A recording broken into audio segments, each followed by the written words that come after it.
بہت عرصہ پہلے کی بات ہے، ایک خوبصورت اور خوشحال ریاست تھی جس کا نام شاہ نگر تھا۔ اس کے نیک دل بادشاہ کا نام سلطان مراد تھا۔ سلطان مراد اپنی رعایا سے بے حد محبت کرتے تھے اور ان کی خوشحالی کے لیے ہر ممکن کوشش کرتے تھے۔ ان کی ریاست میں خوشحالی اور امن تھا، مگر ایک دن بادشاہ کے دل میں ایک خیال آیا۔ انہوں نے سوچا، کیا میری رعایا واقعی خوشحال ہے؟ بادشاہ ایک مسئلہ سے پریشان تھے۔ دربار میں آنے والے تمام امیر و کبیر، تاجر اور سردار ان کے سامنے اپنی رعایا سے بہت زیادہ ہمدردی کا اظہار کرتے، لیکن بادشاہ کو شک تھا کہ ان کے دلوں میں منافقت ہے۔ وہ جاننا چاہتے تھے کہ اصل سچ کیا ہے اور ان کے عوام کا اصل حال کیا ہے۔ ایک رات سلطان نے اپنے خاص وزیر کو طلب کیا اور اپنا ارادہ ظاہر کیا کہ وہ بھیس بدل کر شہر میں نکلیں گے۔ وزیر لرزتے ہوئے بولا، جہاں پناہ، یہ خطرناک ارادہ ہے، خدا را ایسا نہ کرے۔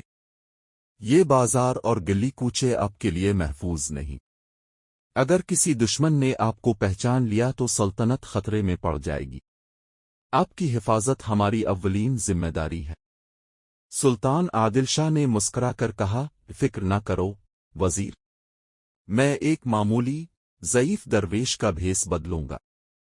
مجھے اپنے لباس پر نہیں، اپنی رعایا کے اخلاق پر بھروسہ ہے، مگر یہ بھروسہ آزمانا ضروری ہے۔ اگر کوئی خطرہ بھی ہوا تو بھی میں اپنے لوگوں کے دل کا حال جان کر رہوں گا۔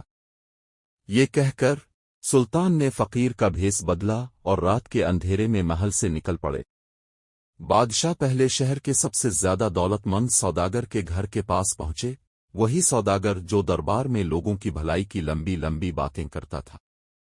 بوڑھے درویش نے دروازے پر آواز دی، یہ خدا کے بندے، میں بھوکا ہوں اور دور سے آیا ہوں۔ ایک مسافر کو ایک گھونٹ پانی اور ایک رات کی پناہ درکار ہے۔ تاجر نے اندر سے دروازہ کھولا، فقیر کی حالت دیکھی اور اپنے قیمتی کپڑے بچاتے ہوئے 2 قدم پیچھے ہٹ گیا۔ تاجر نے خشک لہجے میں کہا، اے بابا، یہاں کہاں کی مہمان نوازی؟ یہ کوئی سرائے نہیں ہے۔ میرے گھر کے اندر تمہارے جیسے لوگوں کا داخلہ منع ہے۔ یہیں کسی دکان کے تھڑے پر یا مسجد کے چبوترے پر جا کر لیٹ جاؤ۔ میری نیند میں خلل نہ ڈالو، چلے جاؤ۔ بادشاہ نے محسوس کیا کہ دولت کی گرمی نے تاجر کے دل کو پتھر بنا دیا ہے۔ انہوں نے افسوس سے سر جھکایا اور خاموشی سے آگے بڑھ گئے۔ آگے چل کر وہ ایک دیہاتی حصے میں پہنچے۔ وہاں ایک کسان اپنے چھوٹے سے آنگن میں بیٹھا شام کی بچی ہوئی باسی روٹی کھا رہا تھا۔ بادشاہ نے سوچا کہ یہ محنت کش ہے، اس کے دل میں ضرور نرمی ہوگی۔ بادشاہ نے نرمی سے کہا، میرے بیٹے، اللہ تمہیں برکت دے۔ میں بہت بھوکا ہوں اور پاؤں تھکن سے ٹوٹ رہے ہیں۔ کیا تم مجھے اپنی روٹی کا ایک نوالہ دے سکتے ہو اور اپنے گھر میں رات کے لیے پناہ دے سکتے ہو؟ کسان نے روٹی کی طرف دیکھا اور پھر فقیر کی طرف۔ اس کے چہرے پر تھوڑی جھنجھلاہٹ آ گئی۔ کسان نے کہا، بابا، برا نہ ماننا، یہ روٹی میری دن بھر کی کمائی ہے اور یہاں ہر کوئی اپنی اپنی روزی کا محتاج ہے۔ اس کھانے میں شریک کیسے کروں؟ ابھی میرا پیٹ بھی ٹھیک سے بھرا نہیں۔ تم محنت کرو اور کما کر کھا، اور میری جھونپڑی تو خود چھوٹی سی ہے، میرے بچے سو رہے ہیں، آپ کے لیے جگہ نہیں بنے گی، معاف کیجیے۔ بادشاہ کو بہت دکھ ہوا کہ محنت کشی نے بھی اس کا دل تنگ کر دیا ہے۔ کسان کو اس کی خود غرضی کے حال پر چھوڑ کر آگے بڑھ گئے۔ مایوسی کے عالم میں بادشاہ شہر کے آخری کونے میں ایک چھوٹی سی کچی بستی میں پہنچے۔ وہاں ایک چھوٹا سا مکان تھا جہاں ایک موچی اور اس کی بیوی رہتے تھے۔ وہ اپنا دن کا کام ختم کر کے اللہ کا شکر ادا کر رہے تھے۔ درویش نے ان کے دروازے پر آہستگی سے دستک دی۔ موچی نے دروازہ کھولا اور فقیر کو دیکھتے ہی اس کے چہرے پر نرمی آ گئی۔ بابا، خیریت ہے؟ آپ تو بہت تھکے ہوئے معلوم ہوتے ہیں۔ درویش نے کہا، میں بہت دور سے آیا ہوں۔ اگر آپ کے پاس میرے لیے ایک رات کا ٹھکانہ اور ایک نوالا سادہ کھانا مل جائے تو خدا آپ کو اجر دے گا۔ موچی نے کہا، ارے بابا، یہ کیا کہہ رہے ہیں؟ مہمان تو اللہ کی رحمت ہوتے ہیں، آپ اندر آئیں۔ دونوں میاں بیوی نے درویش کو گھر کے اندر بٹھایا۔ انہوں نے اپنی واحد کھاٹ ان کے لیے خالی کر دی اور خود چٹائی پر بیٹھ گئے۔ پھر انہوں نے اپنے رات کے کھانے میں سے، جو سوکھی روٹی اور پیاز کے ساتھ دال تھی، بادشاہ کے سامنے آدھا سے زیادہ حصہ رکھ دیا۔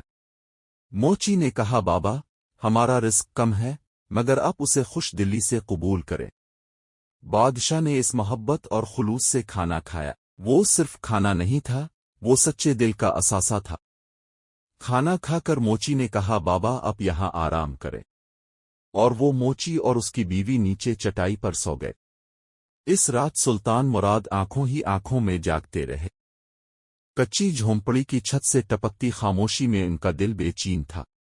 وہ بار بار کروٹ بدلتے، مگر نیند ان کی آنکھوں سے روٹھ چکی تھی۔ وہ دل ہی دل میں سوچتے رہے، اگر میرے شہر کے گلی کوچوں میں یہی حال ہے، میرے گاؤں اور بستیاں ایسے بن چکے ہیں، کیا میرے لوگ صرف اپنے فائدے کو ہی سب کچھ سمجھنے لگے ہیں؟ سلطان مراد کی آنکھوں سے آنسو بہہ نکلے۔ انہوں نے آہستہ سے کہا، اگر رعایا کا حال یہ ہے تو قصور صرف ان کا نہیں، قصور میرے نظام کا بھی ہے۔ بادشاہ اس رات بالکل سو نہ سکے۔ فجر سے پہلے ہی انہوں نے دل میں فیصلہ کر لیا اور خاموشی سے اس جھونپڑی سے نکل پڑے۔ اندھیری گلیوں سے گزرتے ہوئے وہ اپنے محل کی طرف روانہ ہو گئے۔ جب صبح ہوئی تو موچی اور اس کی بیوی جاگی۔ انہوں نے دیکھا کہ وہ بوڑھے بزرگ وہاں موجود نہیں تھے، کھاٹ خالی تھی۔ موچی نے آہ بھر کر کہا، وہ نیک بزرگ تو چلے گئے۔ اس کی بیوی نے عاجزی سے کہا، اللہ ان کی حفاظت کرے۔ اسی دن بادشاہ نے پورے شہر میں اعلان کروایا، گزشتہ رات جس کسی نے ایک بوڑھے درویش کو پناہ دی تھی، وہ فوراً شاہی محل میں حاضر ہو۔ یہ اعلان سن کر موچی اور اس کی بیوی گھبرا گئے۔ وہ سوچنے لگے کہ کہیں کوئی غلطی تو نہیں ہو گئی۔ دل میں خوف لیے وہ بھی دربار کی طرف چل پڑے۔ ادھر وہ تاجر اور وہ کسان بھی سوچنے لگے، پتہ نہیں وہ بزرگ کون تھا، کہیں بادشاہ کا کوئی جاسوس تو نہیں۔ پھر وہ دل ہی دل میں خوش ہوئے کہ ہم نے تو اسے بھگا دیا تھا، ہمارا کیا بگڑنا ہے۔ یہی سوچ کر وہ بھی دربار میں جا پہنچے۔ جب دربار میں سب لوگ جمع ہو گئے تو سلطان مراد تخت پر جلوہ افروز ہوئے۔ موچی نے جیسے ہی بادشاہ کی طرف نظر اٹھائی، اس کا دل زور سے دھڑکنے لگا۔ اسے یوں محسوس ہوا جیسے یہی وہی بزرگ ہیں جنہیں اس نے رات پناہ دی تھی۔ سلطان مراد نے سب پر نگاہ دوڑائی، موچی کو اپنے قریب بلایا۔ پورا دربار خاموش تھا، جیسے سب کی سانسیں رک گئی ہوں۔